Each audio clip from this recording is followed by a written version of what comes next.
Buonasera a tutti, benvenuti in biblioteca a questa serie di incontri coordinati tra la biblioteca di Bassano, CAI Bassano e FIEB. Questa sera questa è la seconda serata. Come potete vedere, questa sera parleremo degli scrittori veneti. Abbiamo un ospite che giustamente ci illustrerà tutto, però comunque lascio la parola ad Alessandra che vi darà un po' il quadro generale della serata.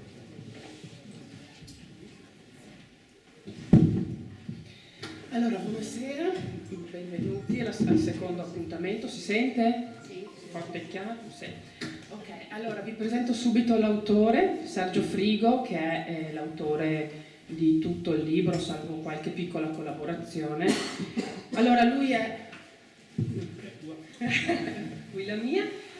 È nato in altopiano di Asiago, vive a Padova, quindi lui stesso sta coniugando il Veneto con la sua presenza. È stato a lungo caposervizio al Gazzettino, anche responsabile delle redazioni di Vicenza e Bassano e della segreteria di redazione.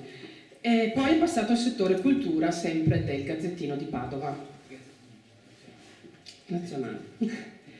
Adesso è in pensione, però il giornalista è una di quelle professioni che non si smette mai di fare e quindi sta continuando a lavorare abbondantemente e quindi ha scritto anche questo libro.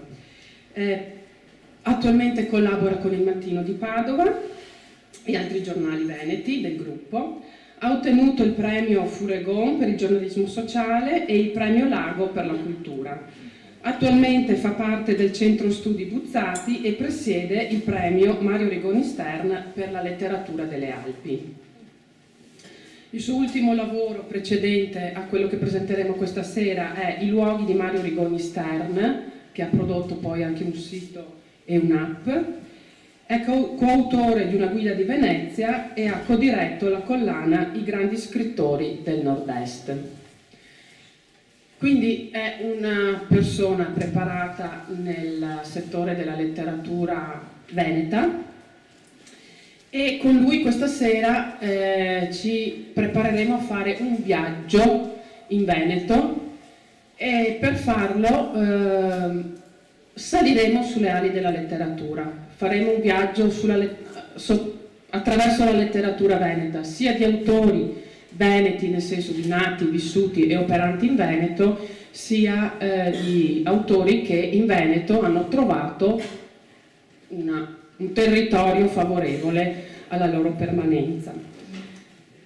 Il Veneto è una regione molto ricca da tanti punti di vista, da un punto di vista economico sicuramente, da un punto di vista artistico, da un punto di vista letterario. È una regione molto laboriosa, è la prima regione, credo, per quanto riguarda la recettività turistica e ha grandi risorse, grandi persone, sia nel passato che nel presente. Ha forse una piccola anomalia, che si sa raccontare poco. Grandi cose, poco marketing forse. E gli autori che analizzeremo questa sera sono i nostri testimonial. Sono invece stati persone che del Veneto hanno parlato molto e in modo insomma molto variegato. Se guardassimo dall'alto il Veneto ci accorgeremo innanzitutto della sua eterogeneità. È una delle poche regioni regioni italiane che ha montagne, a mare, a fiumi, a pianura, a colline, a città, grandi città. Laghi, penso di averle dette tutte. È invidiabile, c'è gente che parte dall'altro capo del mondo per raggiungerci. Se dal punto di vista economico abbiamo i distretti economici, che sono quel raggruppamento di categorie aziendali, categorie produttive che vanno a caratterizzare certe aree, così abbiamo il bellunese per l'occhialeria, abbiamo la cantieristica per il veneziano, eccetera. Anche dal punto di vista della letteratura possiamo individuare dei distretti letterari. e vedremo dopo,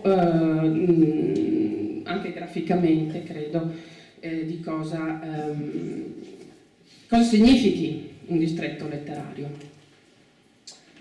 Ecco Sergio, abbiamo in mano veramente una grande ricchezza, tu l'hai affrontata, ci hai fatto la radiografia letteraria e vorrei chiederti da dove sei partito e come ti è venuta tanto tempo fa l'idea di metterti in questa avventura. Allora, intanto grazie dell'invito, grazie della vostra presenza. Le cose che diceva Alessandra del Veneto le trovate in copertina, perché vedete che questa è una foto presa dal mare, c'è la laguna, si intravede la pianura dietro, poi le montagne innevate sullo sfondo.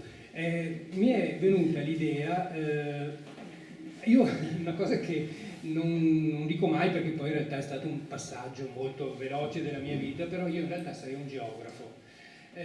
Nasco come, nel senso che ho la laurea e anche l'abilitazione, ho anche insegnato brevissimamente geografia, e però mi è sempre piaciuto mettere insieme geografia e letteratura, cioè mi è sempre incuriosito, diciamo, capire dove nascono le intuizioni delle grandi, dei letterati in particolare, ma non solo dei letterati, pensate anche a quello che si può fare, di quello che ho fatto io, quello che si può fare sul versante artistico, per esempio.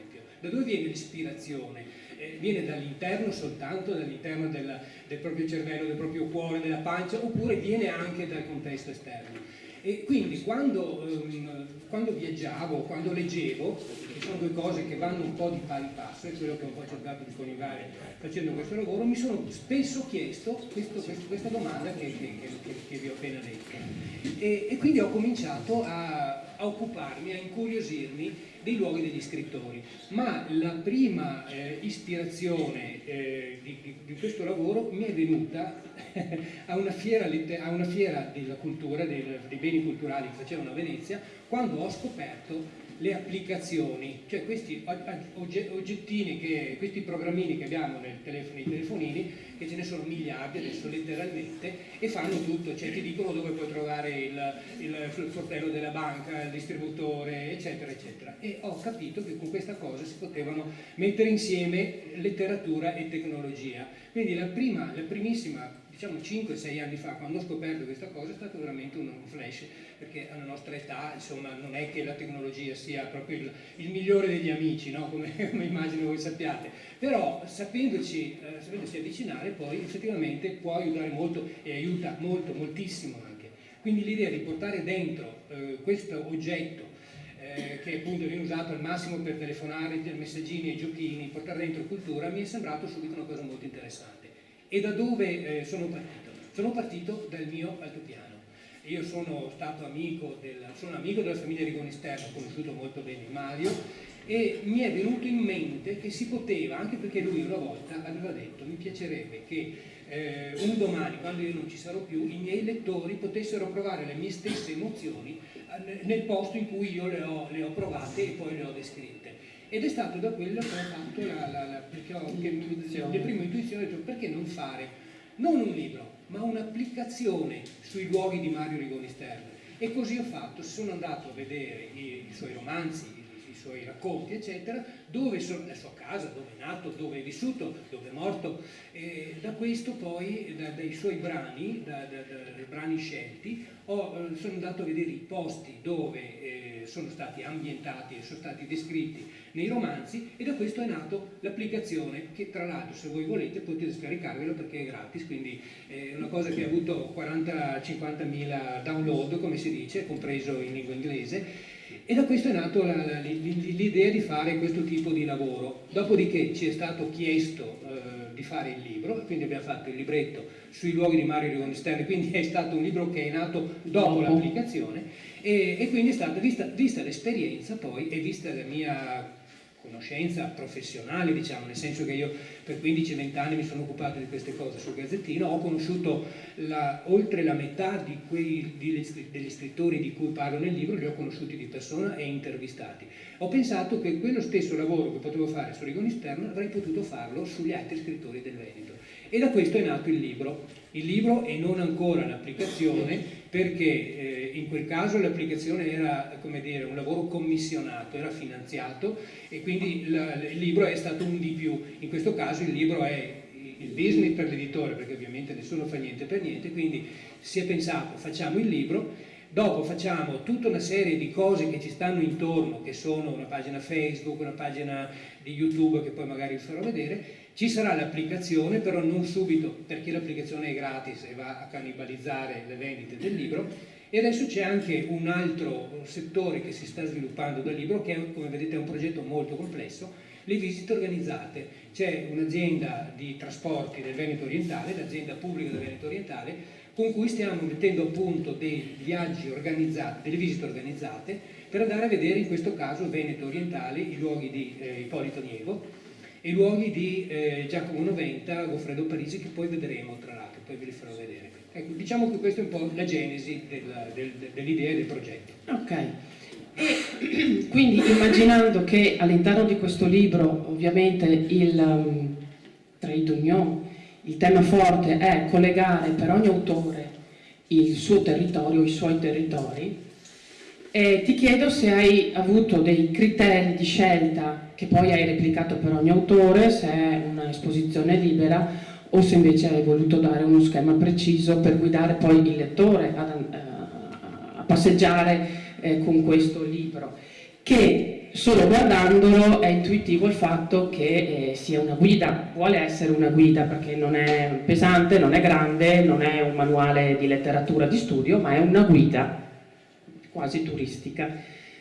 Ecco, quindi qual è lo schema che tu hai adottato all'interno di ogni capitolo che equivale a ogni autore?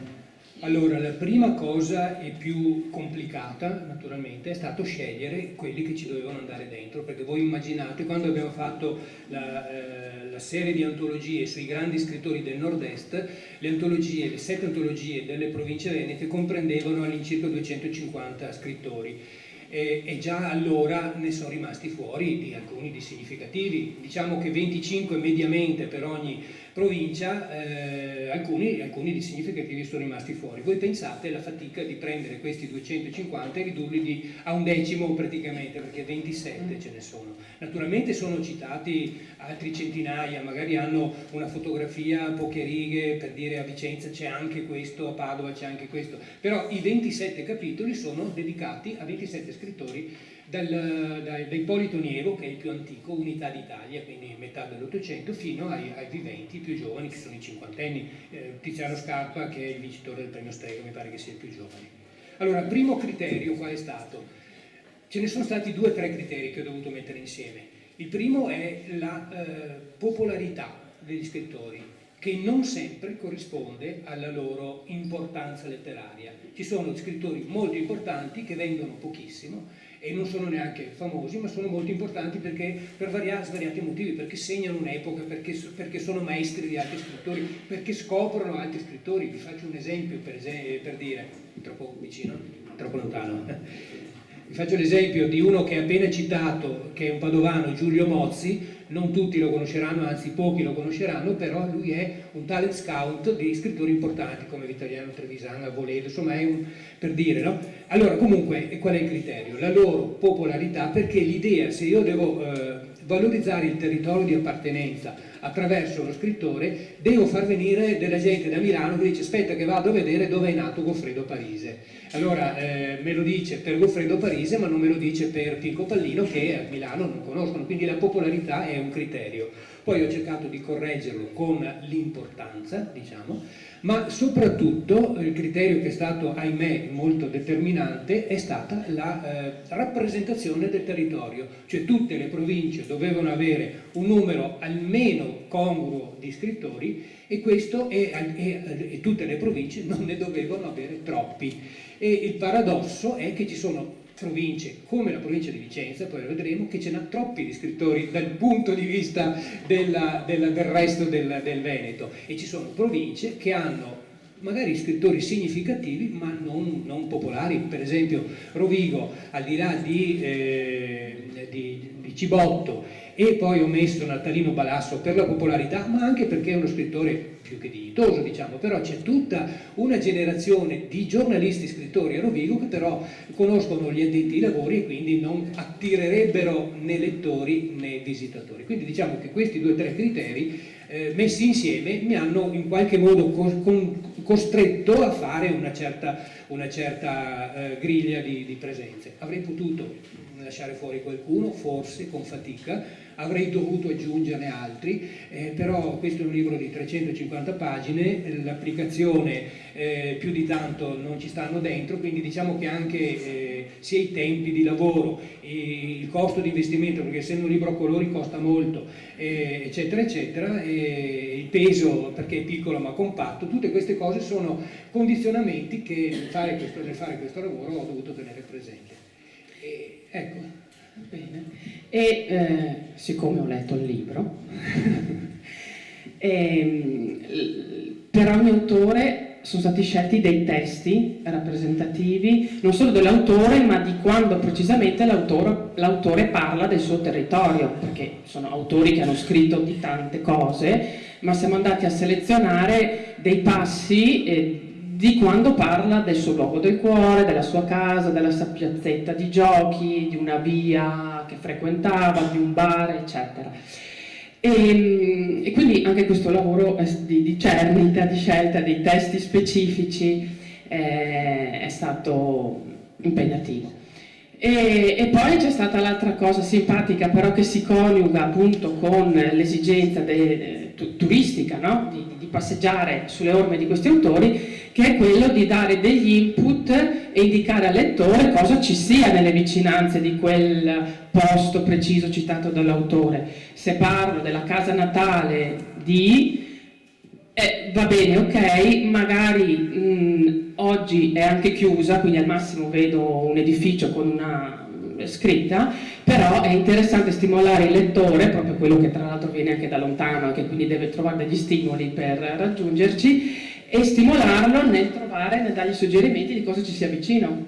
Certo, sì, anche perché questa cosa della casa va bene, ma ci sono degli aspetti più specifici che riguardano soprattutto gli scrittori più contemporanei, che ovviamente loro descrivono un Veneto che non è il Veneto felice del passato, è un Veneto magari rovinato dalle infrastrutture, strade, eccetera. Per Tiziano Scarpa racconta una camminata a piedi sulle strade del Trevigiano dove sono originari i suoi nonni, e ovviamente se mando lì una persona e trova appunto una rotatoria, un sottopassaggio e poco altro, mi maledisce, no? E allora ho detto, vediamo, io questi posti li ho visitati uno ad uno naturalmente, fotografati, eccetera. E allora vado e scopro per esempio che a Biancade, questo per dire l'esempio specifico, ci sono i posti carini, ma poi è molto significativo per quanto riguarda la presenza di Hemingway, ed è stato tutto un lavoro di scoperta, perché attraverso una cancellata di una villa semidiroccata, perché poi la gente non si ricorda niente, poi vedremo questo aspetto che è significativo. Attraverso una cancellata di una villa diroccata piena ho visto una fotografia. Questa fotografia non riuscivo a capire a cosa si riferiva. Ricerca su internet, Google immagini che consente di ricostruire. Alla fine ho scoperto che è la villa dove c'è stato l'incontro fra Hemingway e D'Annunzio, per esempio. Quindi è niente da vedere, però è talmente ricca di suggestioni tutto quello che c'è nel territorio, per cui anche nelle vicinanze di un luogo dal punto di vista come dire, turistico assolutamente ininfluente, ma magari significativo dal punto di vista letterario, ci sono altri luoghi che sono significativi dal punto di vista culturale, per cui c'è l'abbazia magari a 5 km, magari c'è che ne so, la villa particolare. Insomma, ho cercato di costruire intorno a questi itinerari, perché sono anche gli itinerari che potete fare anche voi un pomeriggio, una domenica pomeriggio, dici ok, cosa c'è a 50 km, oppure che cosa che ne so, Antonia Aslan, dove posso andare a vedere i suoi luoghi? Sono anche posti che uno va a vedere in un pomeriggio, in una giornata, insomma, no? Però intorno al luogo specifico, la casa di Sospirolo, dove comincia nei fatti la masseria delle allodole di Antonia Aslan, a Susin di Sospirolo per la precisione, ci sono, adesso è un piccolo paese abbandonato, abitato solo da pendolari e da anziani, ma scopriamo che dietro ha una storia da vera e propria piccola cortina del Veneto degli anni dal 30-40 fino agli anni 60, per dire. E allora andando lì si fa tutta un'operazione di recupero delle memorie che mi è piaciuto fare, insomma, ecco. Devo dire una cosa, che quando ho finito questo libro mi è dispiaciuto perché mi sono molto divertito ad andare a cercare sia i libri sia i posti, e continuo a cercare posti. Poi vi dirò perché c'è un posto significativo che ho conosciuto ieri, e quindi ve lo faccio vedere in anteprima poi, che riguarda una scrittrice del posto. Bene, e poi qui vediamo i 27, i magnifici 27 in ordine alfabetico: Antonia Aslan, Natalino Balasso, Fernando Bandini, Berto, Buzzati, Camon, fino a Valeri, Zangrandi e Zanzotto, per dire. Ecco, questi sono i 27 e questi invece sono i loro. Che poi alcuni di loro anche negli anni si sono conosciuti, incontrati, sì, frequentati. Sì. Quindi... Sì. La cosa bella è stato anche ricostruire il reticolo delle loro relazioni, che sono relazioni alle volte letterarie, ma molto spesso anche amicali, insomma, per cui è stato bello. E poi uno faceva la recensione dell'altro. Sì, quello che uno dice dell'altro, per esempio. Zanzotto, per dire, un po' grande poeta, ma anche grande critico letterario, molto acuto, per dire. Quindi che cosa dice Zanzotto di Rigoni Stern, per esempio, o di Meneghello, che erano poi all'università insieme, che Zanzotto diceva ma era più bravo lui di me. Cioè tutte queste cose qui in qualche modo le racconto perché le ho sentite dai diretti interessati, no? Bene, allora abbiamo sicuramente capito che letteratura e territorio vanno di pari passo, e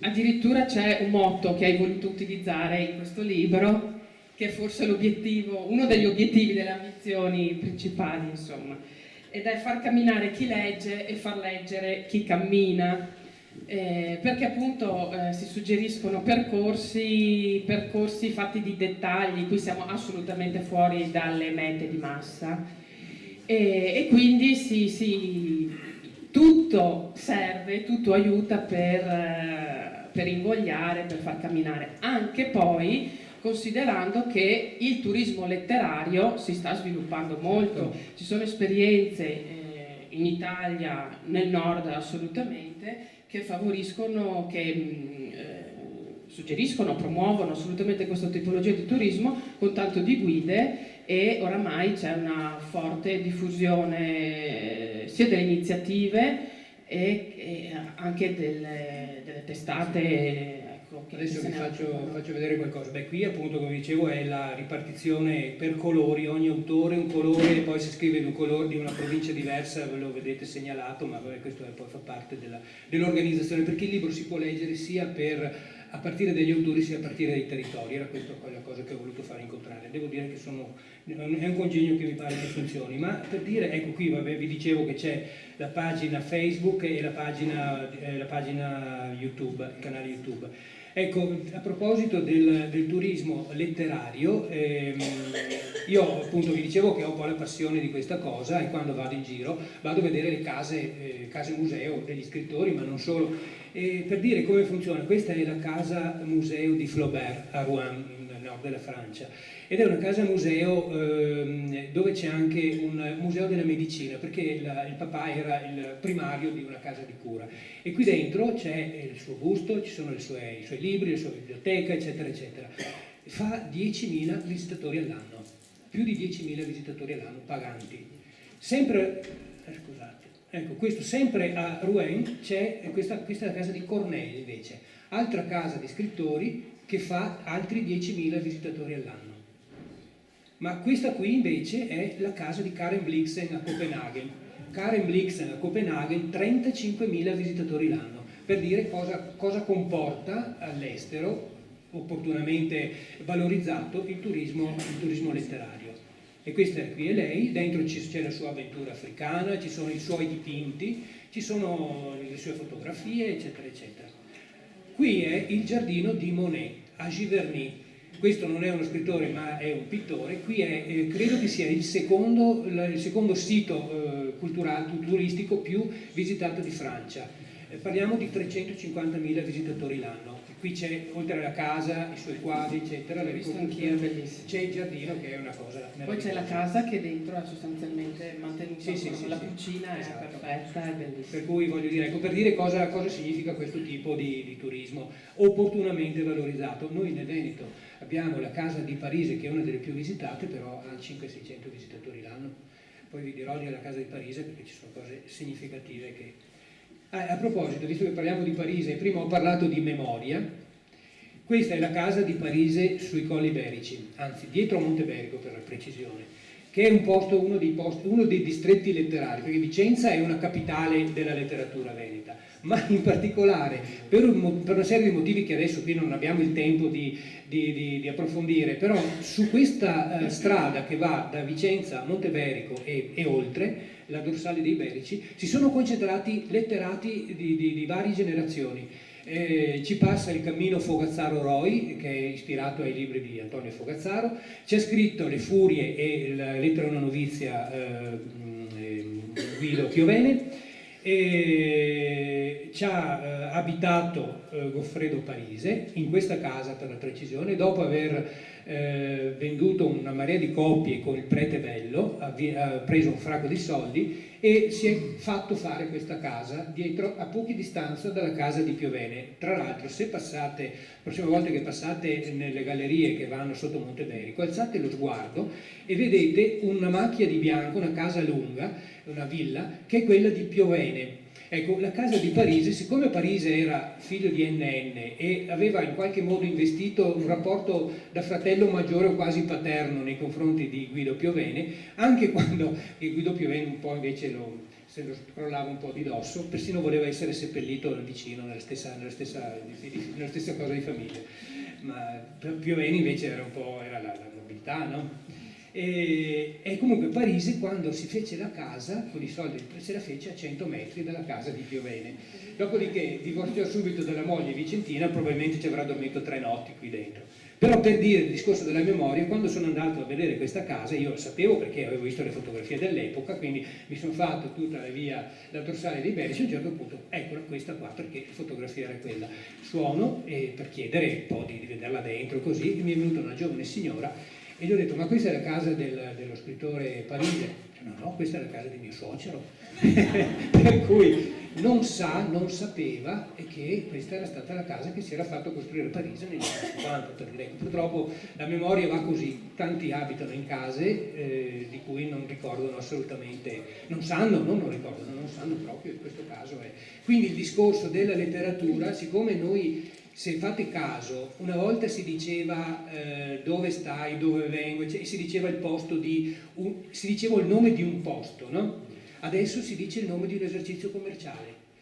Non si dice più all'Albera, ma si dice dietro il bowling, di fronte al distributore, eccetera. Questo è un po' frutto anche di queste cose qua, delle mappe virtuali, perché le mappe virtuali, se voi andate a vedere, hanno soprattutto i luoghi, i nomi degli esercizi commerciali. La famosa libreria Due Ruote di Scapin, che era il cenacolo letterario di Vicenza, dove sono passati tutti, adesso non la trovate qui, dovete cercare il nome di un negozio di calze, perché altrimenti no. Per dire, ecco, quindi la letteratura ha anche la funzione di mantenere i nomi e quindi la storia, perché i nomi dei luoghi rivelano la loro storia, rivelano se c'erano i Calegheri a Venezia, se c'erano i maniscalchi, i mestieri, se c'era un albero piuttosto che un corso d'acqua, che adesso magari non ci sono più, ma attraverso la letteratura e quindi i libri, in qualche modo si ancorano i nomi alle storie dei territori, e questo è un altro piccolo compito che mi sono attribuito facendo questo libro.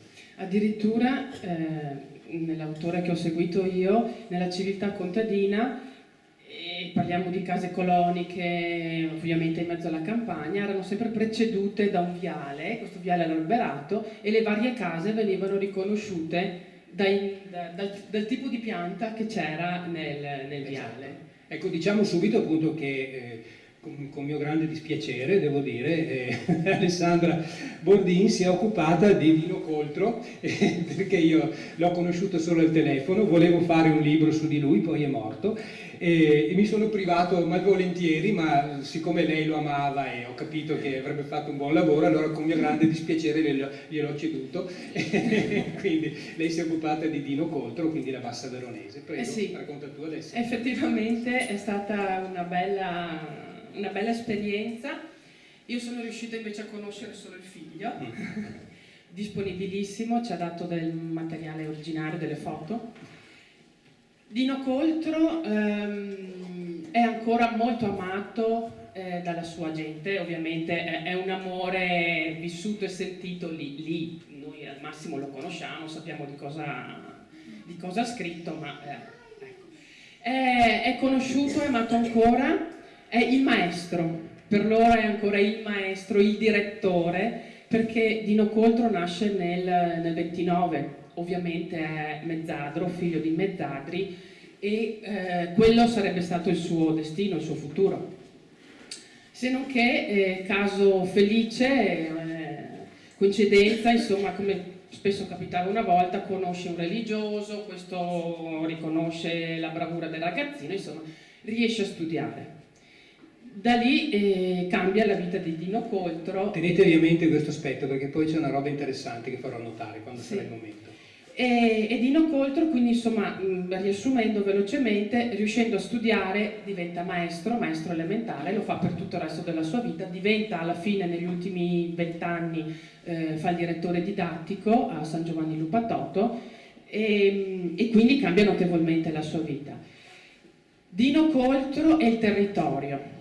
Allora, all'inizio, quando mi sono occupata di questo lavoro, che è Dino Coltro, tante belle cose, il territorio era la Bassa Veronese e mi sono detta hai voglia di scrivere un capitolo sulle cose interessanti della Bassa Veronese, che è insomma conosciuta per le nebbie, per l'affa, per l'umido e campi, e tanti campi, però insomma anche questo ha avuto assolutamente le sue belle scoperte. Ovviamente a mano che aumentava la conoscenza e la lettura dell'autore, aumentava anche la soddisfazione di trovare i suoi luoghi e tutta la storia che ci stava dietro.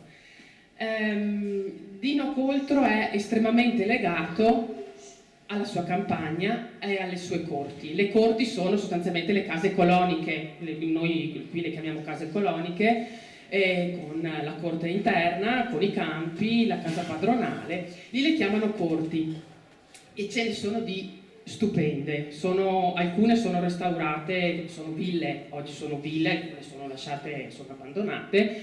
E lungo la strada, letteralmente in mezzo alla campagna, c'è la corte del signor Giovanni Rana, che merita, non ho fatto foto perché insomma non si poteva, però essendo lungo la strada con una cancellata molto aperta è veramente da sogno. Ecco, Dino Coltro è la campagna, la condizione contadina che era così bassa, così quasi equivalente all'essere animale, e uomini e donne destinate solo a lavorare. Lui studia, lui ce la fa studiare, lui quindi fa di questo passo della scuola il riscatto sociale della sua vita, ma poi si impegna veramente a cercare di cambiare le sorti di tanta gente contadina come lui. Ecco che in una delle corti dove vive riesce a costruire quasi una scuola elementare per i contadini adulti. Questa che vedete, o meglio, partiamo dalla foto precedente, questa è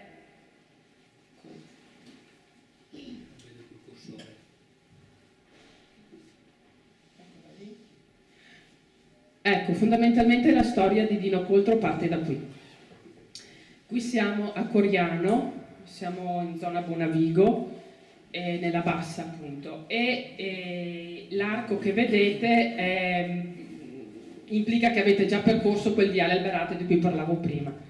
È campagna, completamente campagna, c'è il viale e si arriva, quello è l'ingresso, quell'arco è l'ingresso della sua corte, la corte Pilastro. Lui lì ci vive 20 anni circa, ci lascia l'animo, lo spirito e fino agli ultimi giorni della sua vita l'ha nominata e dice di aver lasciato il cuore. Ecco. Corte con la corte centrale dove si portavano tutti i prodotti per essiccare, per spartire con il padrone, la casa padronale, le stalle e le porzioni di abitazione dei mezzadri. Questa è la porzione, è attualmente ancora abitata tutta questa realtà. C'è la villa, ci sono i campi, adesso è un'azienda agricola divisa in 8 famiglie e quindi è ancora operativa. Questa è la porzione di casa dove abitava Dino Coltro e quella che si vede è una lapide che hanno affisso i cittadini di Bonavigo nel 1995 perché gli hanno fatto una grande festa. Lui muore nel 2009 e nel 1995 in questa corte che qui non si vede sotto i portici hanno ricreato una giornata tipica e una delle tante che da lui descritte nelle sue opere e gli hanno dato la cittadinanza onoraria. Dino Coltro si occupa anche di teatro, scrive, conosce Giovanni Modena di Opeano e è così bravo a scrivere che oltre ai libri dove racchiude mette per iscritto tutta la tradizione orale, si mette anche a scrivere testi per teatro. Ovviamente il tema rimane più o meno sempre quello. Porta in scena gli avvenimenti e i fatti più tipici di quella generazione e di quella civiltà. Il modo di scrivere di Coltro, che sembra insomma che faccia solo una raccolta scritta di quella che era una cultura orale, descriverlo così sarebbe riduttivo. Coltro non scrive mai con la pura nostalgia o con la retorica, e prende il grandissimo patrimonio orale della civiltà contadina, lo mette per iscritto in un sacco di opere, vince tanti premi e ci mette sempre un rigore scientifico nella scrittura. Quindi lui spesso va a visitare queste corti, ritorna, incontra, parla con le persone, spesso è accompagnato da un fotografo e da uno che registrava, perché poi lui scriveva con documentazione, non era, parliamo dei contadini, era tanto bello, ma ci mette scientificità nei suoi testi.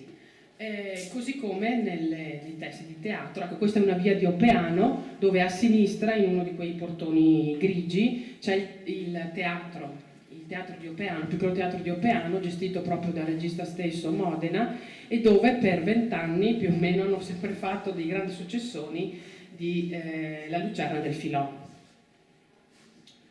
Ecco, qui siamo a Zevio. Zevio è la cittadina di riferimento, questo è un castelletto di Zevio che adesso è il municipio e c'è tutto il fossato attorno, ecco, è la città di riferimento invece della più vicina campagna di Rivalunga, che invece era dove abitava Coltro. Coltro non abitava in città ma a Rivalunga, dove c'è un'altra corte dove ha vissuto nell'epoca dei 20 anni, 20-25 anni, e dove lì ha fatto la scuola elementare per i contadini adulti nella corte di Rivalunga.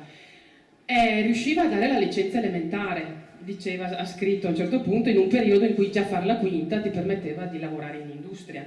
Lui che è stato minacciato anche dal ministero perché stava aprendo questa scuola un po' strana, ha avuto tanti controlli e insomma però ha portato avanti questa cosa.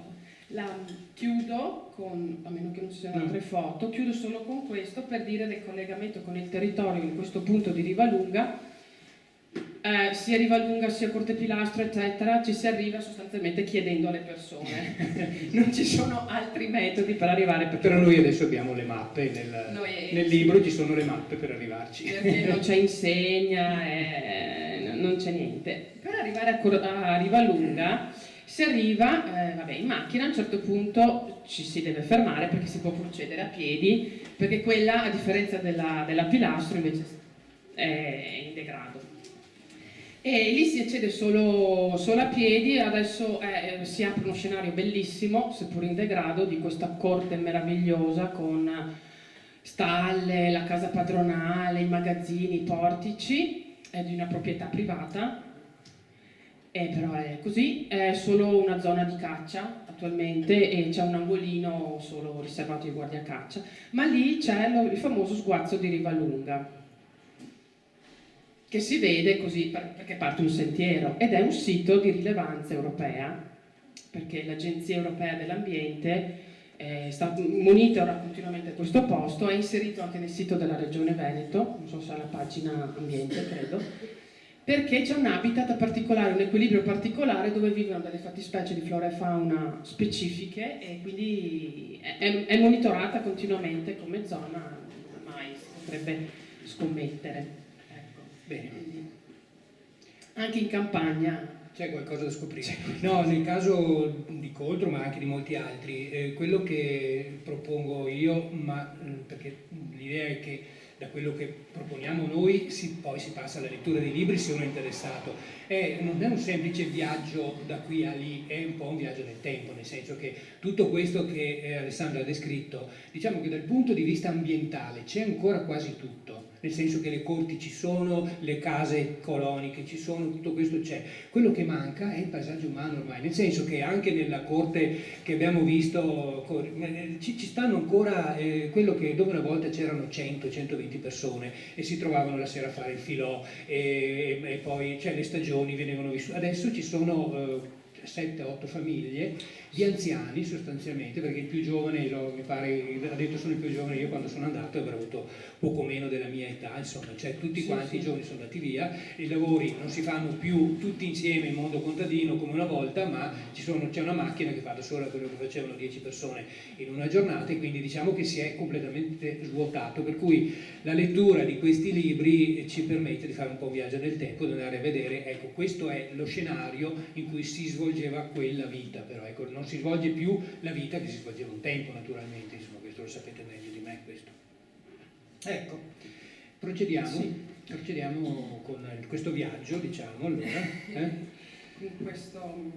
Stavo ancora pensando al veronese, sì, effettivamente sono paesaggi bellissimi, lì è rimasta ancora tanta campagna, però la vita adesso c'è solo nelle città e lì non c'è più nulla. Però questi luoghi, questi argini, questi campi, queste corti hanno delle ottime potenzialità, cioè si vede il Veneto come, si può intuire, diciamo meglio, il Veneto com'era fino a diciamo 50 anni fa, 60, 70 anni fa e prima, ecco, quindi si vede ancora questo paesaggio umano, lo si ricostruisce attraverso le suggestioni della letteratura. Forse partendo lì, come in tutti gli altri luoghi che abbiamo analizzato, allora ci sono stati gli anni 60 e 70 che sono stati abbastanza deleteri dal punto di vista della tutela del paesaggio, e anzi più che tutela dell'aggressione del paesaggio.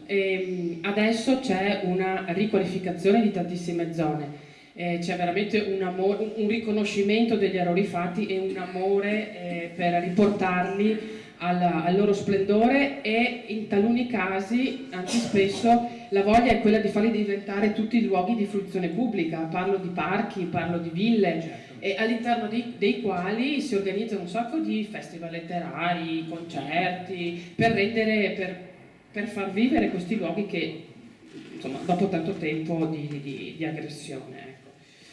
Ecco. Bene, ci avviamo verso la seconda parte del nostro intervento. Questa è stata la panoramica generale. Adesso ovviamente stringiamo pure i tempi, però ci addentriamo in qualche altro autore. Allora, come diceva Sergio, Vicenza, e noi qui ci troviamo a Bassano, che è una delle città più rappresentative per l'arte, per la cultura della provincia vicentina, però Bassano non ha autori da regalarci. Quindi quando abbiamo cominciato a organizzare questo intervento ci siamo detti proponiamo qualcosa di originale anche per la zona, e allora abbiamo fatto questa riflessione: guardiamo il territorio. Bassano è bagnata da fiume Brenta, e fiume Brenta che interessa la letteratura, se non qui nel Brenta Bassanese, un po' più giù, verso la riviera. E poi abbiamo pensato di osservare anche un'altra culla letteraria naturale che è il Piave. E quindi adesso Sergio ci guiderà in un itinerario snello, insomma, andando a incontrare quegli autori che che hanno trovato per qualche motivo i loro luoghi del cuore attorno al Brenta e attorno al Piave. Sì, perché possiamo dire che effettivamente, poi io faccio sempre una premessa quando faccio le presentazioni, c'è sicuramente fra di voi qualcuno che conosce meglio di me la letteratura di Bassano e qualcuno naturalmente che conosce meglio di me il territorio. Io diciamo che sono uno che è riuscito a mettere insieme tante esperienze diverse e quindi ecco, di Bassano posso dire che soprattutto non ha prodotto autori diciamo di spessore, come dire, quelli popolari diciamo che sono quelli che poi sono entrati nel libro, però ne ha richiamati tanti, cioè Bassano richiama, Bassano e dintorni, richiama letteratura e partendo poi da alcuni proprio brevissime suggestioni, alcuni di questi, per esempio questa è la zona della valle, della vallata, perché in questa zona sono ambientati i libri, la trilogia della frontiera di Matteo Righetto, padovano, che però attorno alla vallata del Brenta ha ambientato appunto i suoi ultimi 3 libri.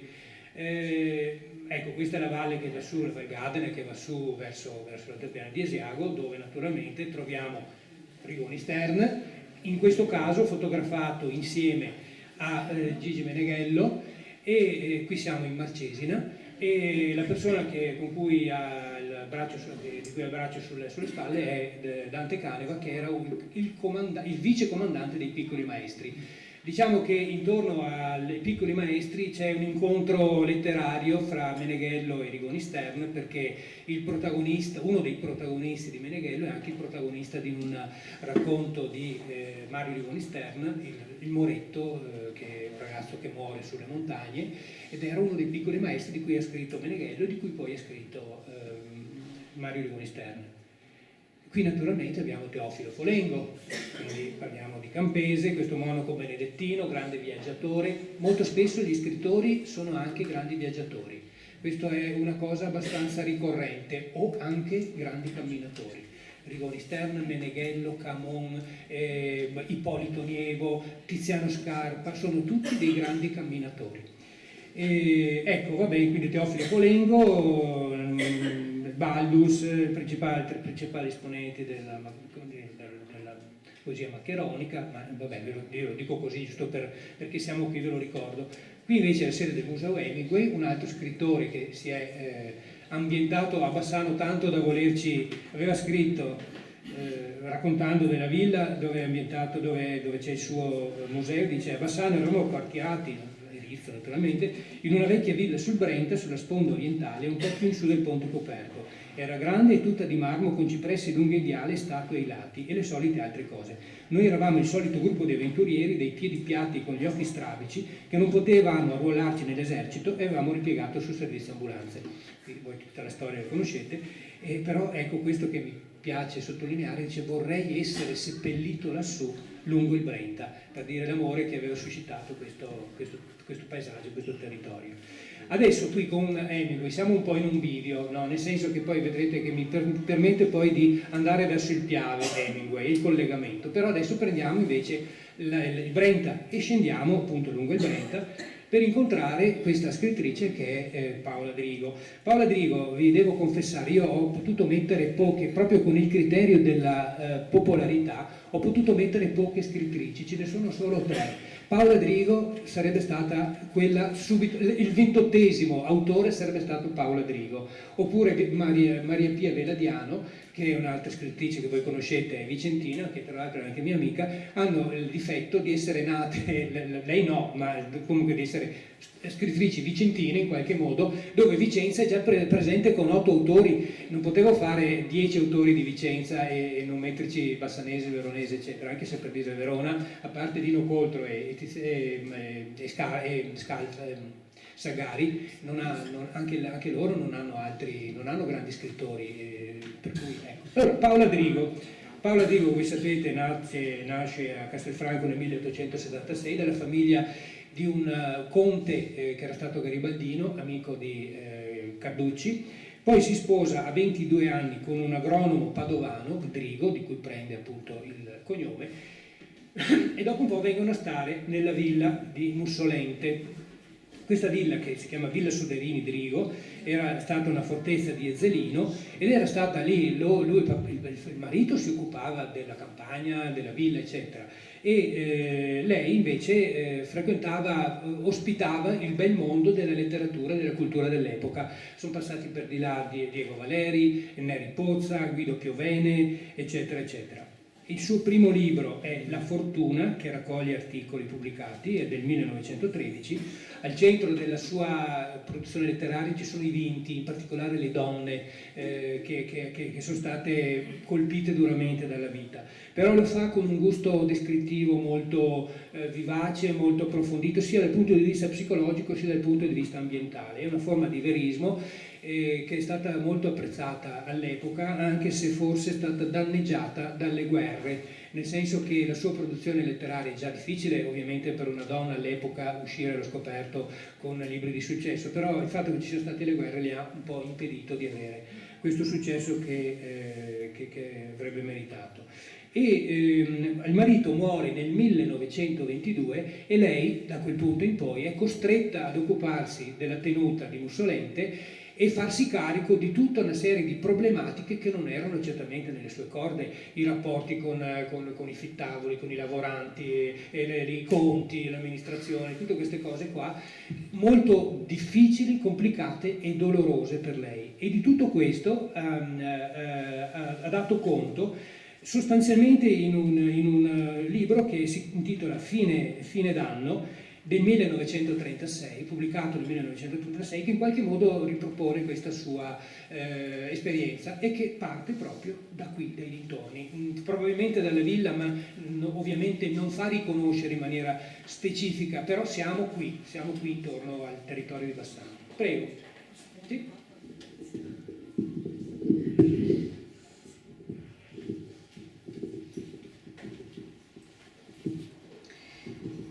La villa, quasi un castellotto, sorgeva in una delle più solinghe valli del canal di Brenta, con le spalle addossate alla montagna. Larghe praterie, limitate da una fonda ed ondosa cintura di bosco, la isolavano dal mondo. La cittadina più prossima distava da noi parecchi chilometri. Paesi o villaggi vicini non ce n'era. C'erano delle povere case sparse, disseminate in mezzo ai campi o lungo il torrente, al complesso delle quali era stato dato un nome. Vi abitavano in antico, favoriti dalla prossimità del confine, i più arditi contrabbandieri, tramutati, nell'epoca di cui parlo, in tranquilli lavoratori, pur conservando nell'indole, nei lineamenti, qualche cosa di risentito che si notava. La villa era circondata da una tenuta piuttosto vasta, denominata La Marzola, appartenente alla nostra famiglia da tempo immemorabile, dove vivevano tra grosse e piccole 10 famiglie di coloni. Una specie di piccolo feudo costituito da terreni che dalla collina digradavano al piano e dove era in atto la cultura più varia. C'erano vigneti, frutteti, boschi di castagne e di larici, prati irrigui, campi di grano e di frumento. E infine, come un po' dappertutto lungo le rive del Brenta, vaste piantagioni di tabacco. Le fattorie erano quasi tutte nuove o di recente restaurate.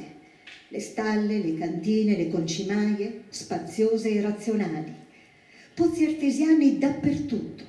Mio marito, poveretto, negli ultimi anni di sua vita, aveva profuso molto denaro nella sistemazione della Marzola.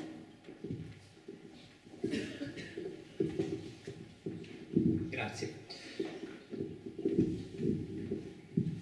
Qui sarebbe molto interessante addentrarci nelle modalità con cui questa aristocratica e colta si rapportava con con i suoi sottoposti, è molto illuminante anche questo aspetto di relazioni sociali, ma appunto ci porterebbe troppo addentro per poi potremo non affrontare il resto. Allora, per restare ancora un attimo con Paolo Drigo, nel 1936 esce anche il suo romanzo capolavoro, che è Maria Zeff, che è ambientato invece in Carnia, quindi io non so francamente se lei avesse visitato la Carnia, probabilmente sì da come la descrive, però è la storia di due bambine che rimangono orfane e affidate a uno zio che poi si rivela uno stupratore, è una storia di un incesto in pratica, e che cosa fa, di cosa è costretta a fare la protagonista per evitare questa storia succeda anche alla bambina, alla sorella più piccola, ed è considerato il suo capolavoro.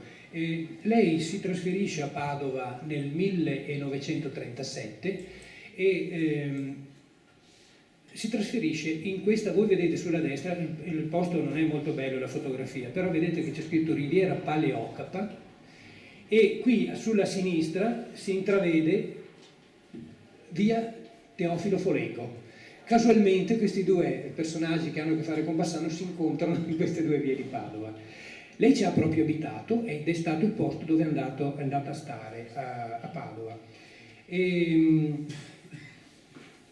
A proposito di questa sua permanenza a Padova, scrive un racconto lungo che si intitola Finestre sul fiume, che contiene riflessioni molto acute sul senso di fine che avvertiva nella sua vita. Infatti sarebbe morta esattamente pochi mesi dopo, il 4 gennaio del 1938, che tra l'altro era il giorno del suo 62esimo compleanno. E in Finestre sul fiume scrive: quello che io scelgo è un villino moderno coperto d'edera rampicante, bucato come un alveare, tutto poggioli e tutto finestre, al limite estremo della città, dove il fiume, con una bella curva, entra nella campagna. Ho scelto questo brano anche perché c'è di nuovo il fiume, no? Il Brenta, vi dicevo qui, il fiume non è il Brenta, ma è il Piovego, che poi diventa un affluente del Brenta, per cui ho voluto mettere insieme queste suggestioni. È un angolo ancora intatto che ha conservato il suo carattere, direi la sua atmosfera. In nessun altro punto forse è così sensibile la vicinanza e la parentela con Venezia, e la strada dove andrò ad abitare si chiama Riviera. Ecco qui, queste sono le case di Riviera Paleocapa Padova, effettivamente sembrano a tutti gli effetti case veneziane, solo che hanno davanti la strada, poi c'è il canale, il fiume, il canale, ma le case veneziane sono molto simili a queste che sono a Padova. Non è grigia questa città, non è banale, sulla riviera piena di sole si allineano case borghesi e palazzetti un po' scoloriti, un po' decaduti, come quelli di Murano, ma di una certa nobiltà, con bifore e trifore, senza botteghe sotto, qualche grazioso attico. Laggiù, accigliata sul cielo smorto, la specola, e ai suoi piedi un giardinetto di tulipani in fiore. Ecco qui un'altra casa veneziana, a Padova, e questa è la specola. Voi immagino che più di uno la conosca, questa è una zona bellissima per aggirarsi, per camminare. Adesso oltretutto la stanno ristrutturando, da una parte c'è il Dipartimento di Astronomia, dall'altra parte ci sarà il Castello Carrarese che sta per essere restaurato, quindi è un posto veramente simpatico. Ecco, per dirvi, questo è il posto di Paola Drigo a Padova. Finisco proprio la citazione. Sul fiume, scesi da Venezia, transitano grossi barconi carichi di carbone, di legno e di materiale da costruzione. Oggi ce n'è uno qui sotto, pesantissimo, colorato di azzurro e di giallo, immerso nelle acque fino al bordo. C'è il cagnolino, il bambino, la donna, la pentola, il camino che fuma, Dino. La corrente è così torbida che Dino deve essere tirato dalla riva e incamminato per mezzo di corde di un vecchio cavallo. Agevolmente lo sorpassa una barchetta con rematori di terraferma, nudi fino alla cintola, con certe braghette sgargianti. Ad ogni colpo di remo, hop, hop, addio Nino, eccoli passati. Ecco, questo qui è appunto il brano che descrive questo luogo di Padova, caro a Paola Drigo.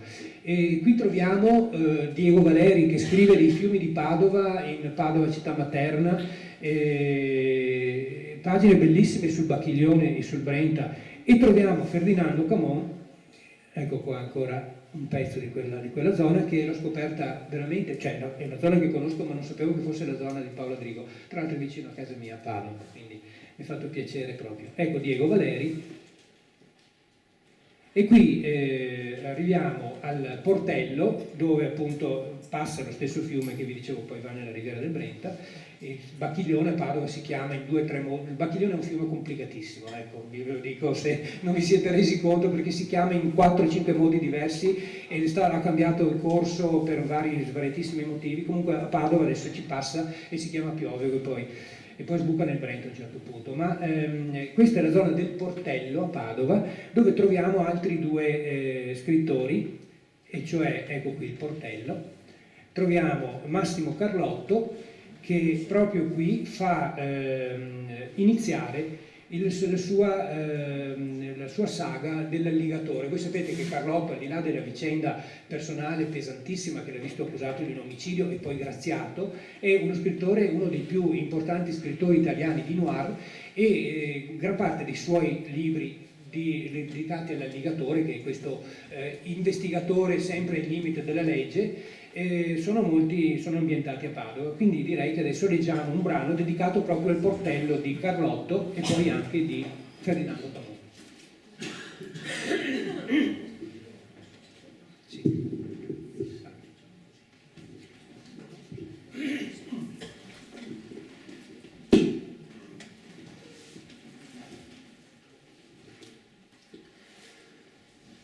Quando la vidi entrare, tagliore costoso e borsa rigida da professionista, capii subito che mi sarei perso parte del concerto di Cooper Terry che stava iniziando in quel momento.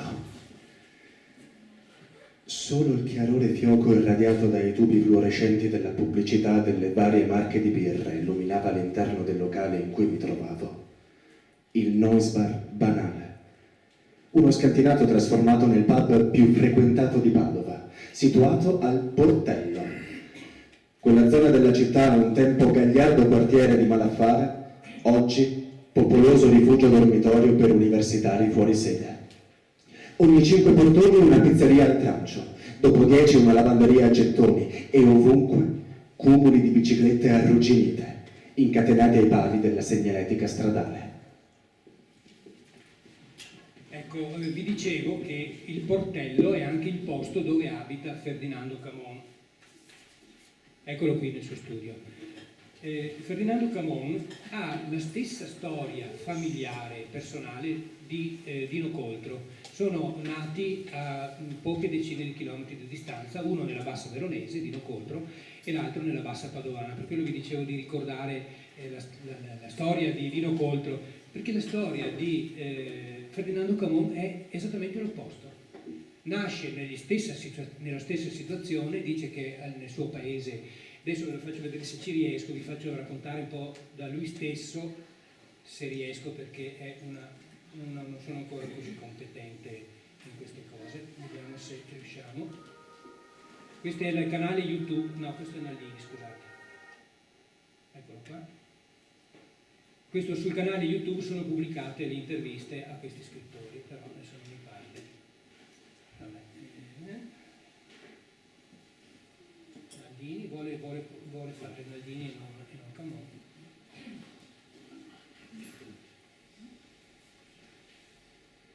Riproduci.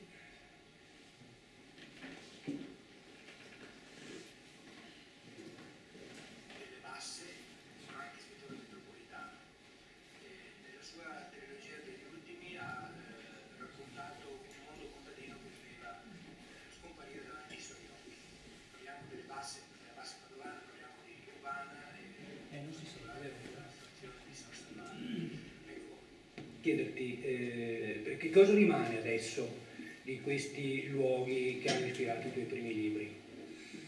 Non rimane niente.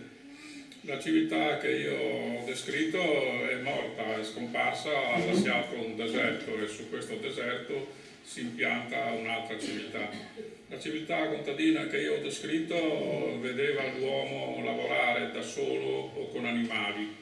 Andava nei campi, arava, adesso ci sono le macchine, ci sono i trattori, ci sono molti strumenti, sono nate cooperative sociali, consorzi, frigoriferi sociali, è un'industria della campagna. Adesso ci sono le assicurazioni contro le tempeste, allora era un lavoro alla mercé del clima. Se veniva una tempesta distruggeva tutto ciò che tu avevi fatto per un anno. E allora era una civiltà molto cattolica, ma diciamo cattolico-pagana, perché era esposta a delle forze superiori e l'uomo quindi si proteggeva da queste forze con le armi che aveva, tra cui la superstizione. Quindi la civiltà contadina è morta. Adesso c'è un'altra civiltà, c'è un altro uomo, c'è un'altra famiglia, ci sono altri figli, è tutto cambiato. Si sta meglio adesso oppure tu hai un po' di nostalgia di quel passato? Io ho nostalgia di quello stato, di quella condizione, però adesso si sta meglio. Si sta meglio fisicamente ed economicamente, si mangia meglio, ci si cura meglio, ci sono meno malattie, più nessuno ha i geloni o queste cose qua. Però allora la famiglia era una famiglia, la società era una società, c'era più senso della protezione, dell'aiuto reciproco, della solidarietà. Tu a un certo punto però, va bene, mi fermo qui, questa la trovate sul canale YouTube appunto che si chiama Scrittori e Luoghi, dove ho raccolto appunto alcune di queste interviste, in alcuni casi con autori appunto viventi e in alcuni casi con autori appena scomparsi. Ecco, Camon, vi dicevo, nasce nella stessa situazione in cui nasce Dino Contro, però fa una scelta completamente diversa. Attraverso la cultura, l'istruzione, lui scappa via, cioè scappa letteralmente da quello, non ci poteva stare perché lo sentiva troppo opprimente, no? E cerca in tutti i modi di venire a patti con questo suo passato senza riuscirci, perché lui è inquieto, è disturbato continuamente, anche nella città che sceglie di andare, cioè Padova, continua ad avere rapporti difficili con il mondo che lo circonda, insomma, ecco. Ed è il paradosso che questi personaggi si incontrano tra l'altro a Lonigo, dove entrambi studiavano, non in anni leggermente diversi, però appunto per dire come dal mondo contadino si esce con modalità totalmente diverse. Lui poi è uno che ha conosciuto la psicoanalisi, ha approfondito la storia, la filosofia, eccetera. Insomma, è ancora adesso un grande commentatore di fatti di attualità, si è cimentato con le cose della scienza, eccetera, però al tempo stesso non è un uomo pacificato, me lo ha confessato dicendo che lui per esempio la teoria della relatività lo continua a mettere in difficoltà, perché dice: io ero abituato, nato in un mondo, è stato fino a 10-12 anni in un mondo in cui si sapeva cosa era il bene, cosa era il male, chi decideva e chi no. Adesso dice, adesso è tutto relativo, no? Trasfondendo il discorso della teoria della relatività anche a quello che è i rapporti tra le persone. Ecco, vive in mezzo ai libri, vive a Padova in maniera un po' da orso, però ha scritto delle cose assolutamente egregie, non solo sul mondo contadino. Questo piccolo dettaglio. Avete visto che la casa è piena di libri, lui ha 2 appartamenti, uno sopra l'altro, quello di sopra, quello che vi ho fatto vedere, e a un certo punto dice: avevo talmente tanti libri che l'amministratore condominiale mi ha detto: guardi professore, deve portare via i libri perché altrimenti le faccio venire i vigili e le faccio chiudere la casa. E allora dice: ho comprato l'appartamento che si è liberato di sotto, però nell'appartamento di sotto non c'è scritto Camon, ma c'è scritto Furlan. E questo Furlan chi sarebbe? Sarebbe uno dei 2 signori, tra virgolette, di Ludwig. Vi ricordate il duo che ha seminato di morte il Veneto? Quello lì era il covo padovano di Ludwig, lui l'ha comprato perché era fatalità sotto casa sua, e per sfizio ci ha lasciato Furlan sul campanello, perché Camon è un po' così anche, no? Ecco, qui sempre a Padova e sempre in qualche modo a che fare con il Brenta abbiamo Antonia Aslan, che, come vi dicevo, la sua storia nasce in qualche modo nel paesino di Sorri di Sorpirolo, dove gli viene trasmessa, diciamo, dal nonno, questo nonno qua, che è il nonno Yerman, che era quello che era scappato, era venuto via dall'Armenia giovanissimo per diventare un grande medico. Poi cosa succede nella masseria? La storia la conoscete, ve la dico in estrema sintesi. Decide a un certo punto di tornare nel paese natio dove ci sta il fratello e gli altri fratelli, perché il padre si è risposato perché era morta la mamma, e questo ahimè lo decide esattamente per poco prima, alla vigilia della Grande Guerra. E grandi preparativi, entusiasmo dei due fratelli, finalmente ci rivediamo, facciamo conoscere i nostri figli, eccetera eccetera. Poi scoppia la guerra e a questo punto lasciamo la parola a Fabio.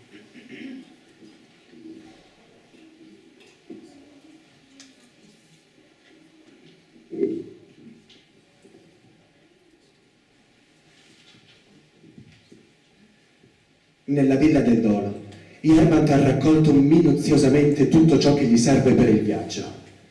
Mappe, binocoli, occhiali da sole, spolverini in tinta con la carrozzeria, galoche, torce di tutti i tipi, fiaschette e una ben provvista piccola farmacia.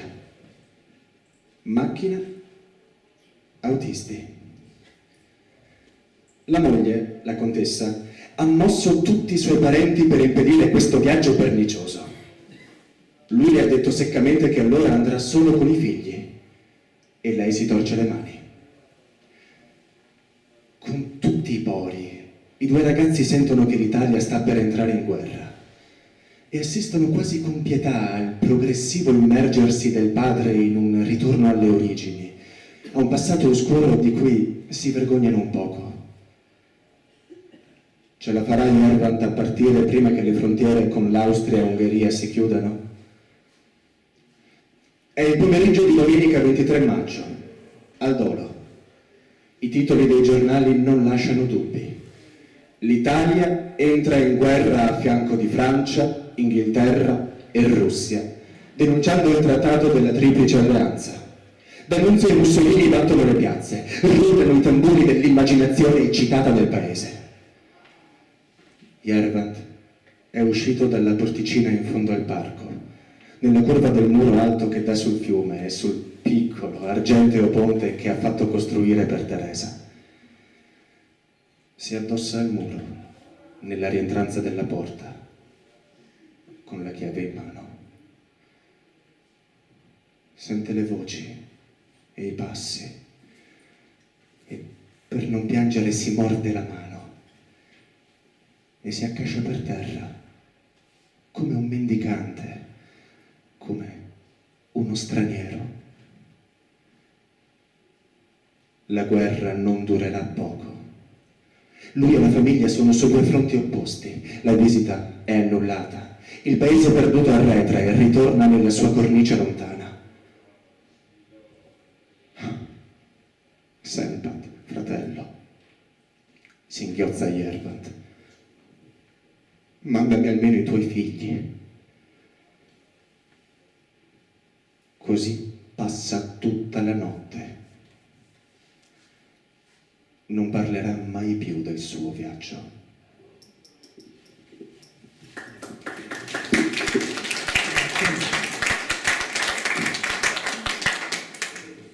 Questa è la serie delle allodole, poi voi la storia la conoscete perché immagino che tutti o quasi abbiano letto il libro o quantomeno visto il film. Effettivamente i figli di Senpad arrivano davvero, ma arrivano solo loro. Ecco, questa è la storia di Antonia Aslan. Poi il Brenta continua, qui siamo a Dolo, appunto dove avvengono questi fatti. Il Brenta continua, va verso Chioggia, e Chioggia è uno dei distretti letterari abbastanza significativi del Veneto, perché per Chioggia c'è passato Goldoni, che abitava nella casa in affitto quando faceva ancora il coadiutore giudiziario, abitava nella casa in affitto di Rosalba Carriera, la grande ritrattista veneziana.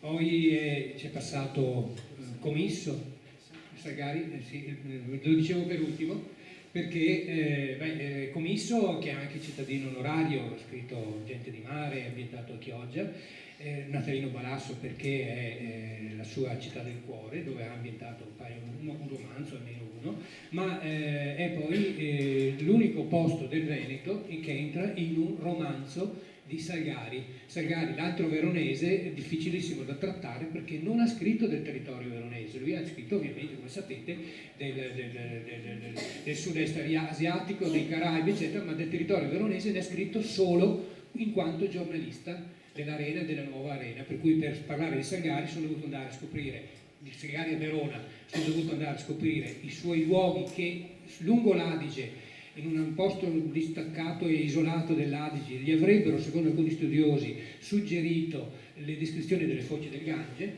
e poi sono andato a ricostruire alcune opere giornalistiche, alcuni lavori giornalistici, poi scrive a Verona, ma c'è un romanzo appunto in cui lui parla del Veneto, parla di Chioggia in particolare, o meglio della foce del Brenta, ed è un romanzo che si intitola I naviganti della Meloria, che tra l'altro è scritto con uno pseudonimo, neanche Salgari ma Bartolini, che immagina che ci siano dei marinai, dei pescatori che tirano su un forziere, invece di trovarci dei soldi trovano una mappa di un tunnel che entrava dalle lagune all'epoca assolutamente isolate e selvagge a sud di Chioggia, per poi sbucare questo tunnel nel golfo della Meloria, cioè alla Spezia.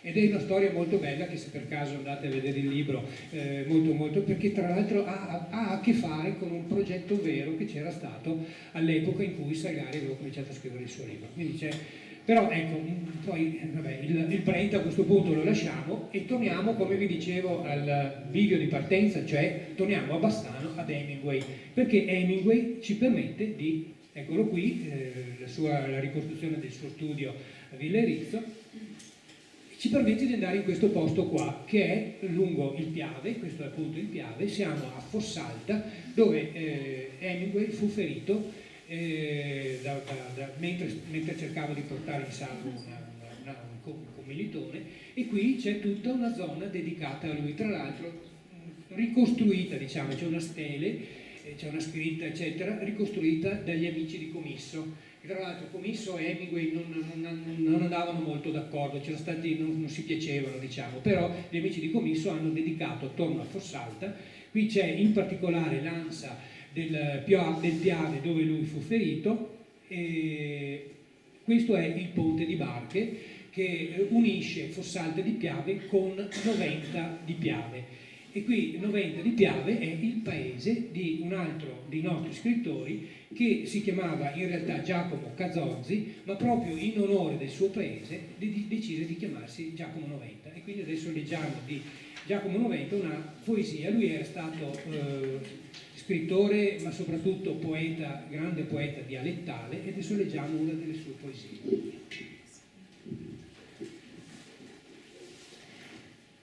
Un giorno o l'altro mi tornerò, no voi tra gente estranea a morire. Un giorno o l'altro mi tornerò nel mio paese. Dentro le piere che gasai in alzà sulle rovine mi cercarò. Dentro le piere che gai in alzà le vece case. Sarò paesovani un forestier che guarda dove che gli altri passa. Sarò paesovani un forestier, no l'ori a me. Carghi dei sogni dei miei 20 anni, vi darò i burci partire ancora. Carghi dei sogni dei miei 20 anni, dal Piave al mare. Così che in ultimo mi non starò con gli altri veci intorno al fuoco, così che in ultimo mi non starò a dir noi altri e a un dei tosi che andrà via, voltando gli occhi de nuovo al porto, e a un dei tosi che andrà via, che darò il cuore.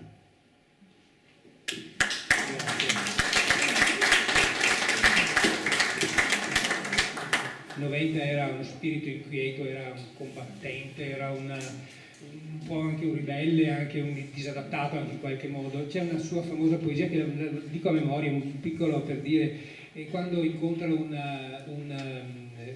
deputato, un onorevole, che gli dà la mano così, cioè con 2 dita così, dice: eccellenza, con un po' di pazienza prima o poi mi darà la mano intera. molto carina. Ecco, il Piave è uno dei luoghi, forse il maggiore dei luoghi letterari, dei distretti letterari del Veneto. Abbiamo citato l'Altopiano di Asiago perché Rigoni Stern, Meneghello, ma poi Gadda, ma poi Lussu, ma poi Stuparic, eccetera. Abbiamo citato Vicenza e la zona di Monteberico. Non abbiamo citato, ma dovrei citare i colli Berici, i colli Ugani, scusate, Zanzotto, Comisso, Buzzati, Diego Valeri, naturalmente Petrarca, Scelli, Byron, eccetera. Ma il Piave è il fiume abbiamo citato Noventa, ma è anche il fiume di Giovanni. Hemingway si definiva, come vi dicevo, definiva un ragazzo del basso Piave, no? E Giovanni Comisso in Veneto Felice scrive: qui venni portato morente e ne fui tutelato.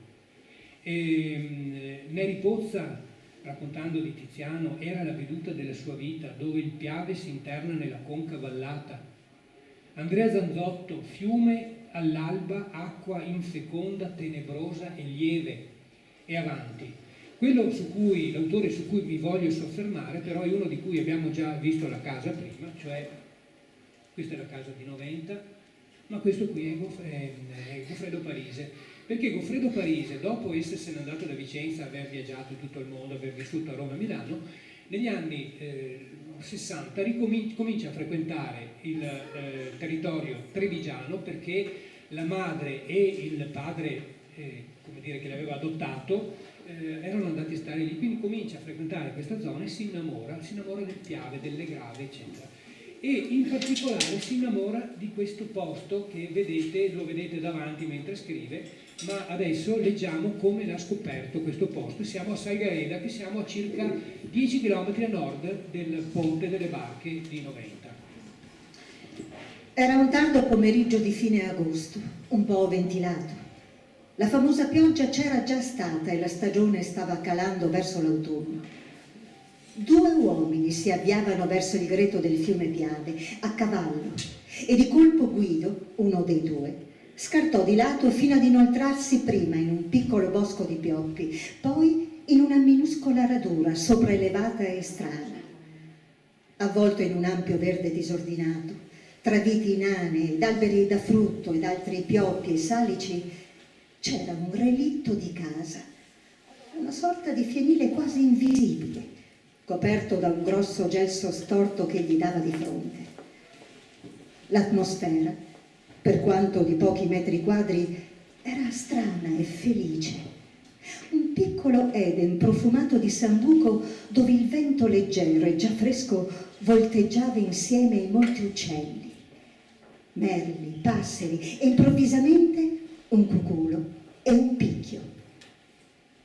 L'aria era color viola. Oltrepassarono il luogo di strano incanto e sguazzarono nel fiume limpido al guado.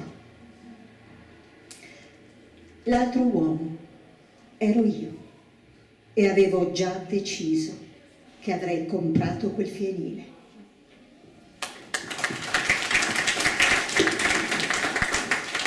Ecco, quel fienile, eccolo qua adesso vi dico cosa è successo qui. Lui ha sostanzialmente composto Sillabari numero 2, veniva da qui, Salgareda, in giro per il mondo, Giappone, America, eccetera, ha vinto un premio Strega. Questa casa è bellissima, è una casa piccolissima, è un posto meraviglioso, solo che nel novembre scorso è stato invaso dalle acque del Piave. Il Piave ha tracimato e ha praticamente allagato la casa per circa 1,5 metri, rovinando tantissimo quello che c'era dentro, in particolare le prime edizioni o le edizioni straniere dei libri di Parise. Adesso li abbiamo aiutati anche noi, col premio Rigoni Stern, il premio Comisso, abbiamo fatto forma di sostegno, la stanno ripristinando, l'hanno ripulita, la regione pagherà anche dei soldi. Ecco, qui è l'interno come era prima del disastro, e qui è invece nei giorni immediatamente successivi. Però adesso la stanno, è di nuovo quasi a posto. Tant'è vero che loro fanno lì, sono 2 privati, amanti estremamente del posto di Parigi, eccetera, sono dediti totalmente a questa cosa e organizzano tutti gli anni una rassegna letteraria che si chiama Poesia sotto i gelsi, avuto l'onore di andarci anch'io l'anno scorso, il posto è bellissimo e si apre proprio domenica 19 maggio, riaprono con Tiziano Scarpa che presenta il suo ultimo libro, no, non è il suo ultimo libro, è uno degli ultimi libri, un libro di poesie, Le nuvole, i soldi ed altre storie. E poi via via, nelle settimane successive, c'è Mazzapurati, c'è la compagnia cantante, alternano scrittori a poeti, a spettacoli, letture, eccetera, ed è molto, molto bello. Quindi siamo contenti che nel disastro poi la cosa in qualche modo sia potuta, in qualche modo non del tutto appunto rimediare. Questa invece, sempre se per caso vi capita dalla Seghereda, potete andare a 3 km di distanza perché questa è l'ultima casa di Parise, perché quando poi si è ammalato di reni, doveva fare la dialisi ed era diventato molto, molto sofferente, decise di andare a Ponte di Piave, che è a poca distanza, e c'è questa casa dove se la fece proprio come ristrutturare come la voleva lui, e adesso lì dentro è la sua casa museo, quella dove vi dicevo vanno delle visite, ma anche nell'altra su richiesta si può andare a visitarla, anche la casetta delle fate come a Castel Rivereda. Ma qui c'è il suo studio, ecco qui vedete, c'è la sua macchina da scrivere, i suoi libri, i suoi sci, lui era un appassionatissimo di sci, andava a Cortina, ad Asiago, eccetera, e ci sono i suoi primi quadri, perché lui aveva cominciato a dipingere, poi aveva capito che non aveva talento per la pittura, aveva smesso, per fortuna della letteratura, e ci sono i quadri regalati dai suoi amici, tutti gli amici pittori degli anni 60, per dire Fontana, eccetera, insomma ci sono, e quelli di Giuseppe Fioroni, il suo compagno. Quindi questa è la casa di Goffredo Parise, che si può appunto visitare ed è molto simpatico anche questo. Per dire del Piave, e andiamo verso la fine, questo è il Ponte sulla Friula, il Piave, ci sono altri 2 scrittori che hanno a che fare con il Piave, che non ho citato prima, ma che sono Tina Merlin, quella del Vaillant, che veniva da Trichiana, che è appunto nella valle di Valbelluna, e naturalmente, ecco qui vediamo Comisso e Zanzotto insieme, Zanzotto è quello a sinistra, Comisso è quello a destra, sono a Rolle, che è un posto molto amato da Zanzotto. Ecco qua Tina Merlin, era bellissima, ha fatto anche l'indossatrice, pensate, la modella si chiamava all'epoca. Vita molto difficile e anche come attrice il fatto di essersi opposta al Vaillant le è costato moltissimo anche dal punto di vista, non riusciva a pubblicare i libri, pensate che per pubblicare i libri è dovuto intervenire Mario Leone Stern presso gli editori e dire guardate che questi libri sono belli, bisogna che li pubblicate, e alla fine anche se è postomi alcuni però è riuscito a farli pubblicare. E naturalmente Dino Buzzati, qualche chilometro più a nord, a 3 chilometri poco più dal centro di Belluno, c'è San Pellegrino, dove è nato Dino Buzzati, che ha sempre considerato questa casa di San Pellegrino la sua casa, perché ci è nato anche se poi non ci ha vissuto se non durante le estati. Ma la moglie Almerina, che ho avuto la fortuna di conoscere poco prima che morisse, raccontava che lui quando diceva casa intendeva la sua casa di San Pellegrino. E qui vi leggo ancora un breve brano perché è molto bello, che racconta di questo suo rapporto di Buzzati con questa sua casa. Ancora una volta stasera il plenilunio ha illuminato il giardino e la nostra casa di campagna. Questa è la casa dove sono nato, questi i prati dove ho imparato a camminare, le piante tra cui bambino ho combattuto le prime battaglie coi pelli rosse, le immagini, i momenti, le luci, le voci, da dove sono venuti i primi presentimenti, le prime esaltazioni spirituali. Da queste erbe, cespugli, alberi, fossati, viottoli, muri, stanze, corridoi, scale, libri, mobili, fienili, solai, ho ricevuto la prima poesia. Tra noi un patto che neppure la morte riuscirà a cancellare. Mio padre e mia madre insieme sono questo piccolo prato, e il granaio, il filare dei campi, il profilo delle montagne. Ecco, qui da questa casa lui vedeva le montagne. Qui vedeva la Val Morel, dove è ambientato praticamente, è il suo testamento la Val Morel, è una vallata che sale su verso cima Visentin, che si vede dalla pianura, ancora piena di neve adesso, e qui c'è il suo sentiero, e qui c'è il posto dove immagina il ritrovamento di questo fantomatico racconto, di questo fantomatico eremita, che poi naturalmente è qui nella sua storia, nella sua scrittura, il misterioso e il preciso, quasi di precisione giornalistica, si mescolava in continuazione. E niente, e c'erano le montagne, per cui finiamo con le montagne, con lo Schiare che è la montagna della sua vita e poi le sue amate Dolomiti.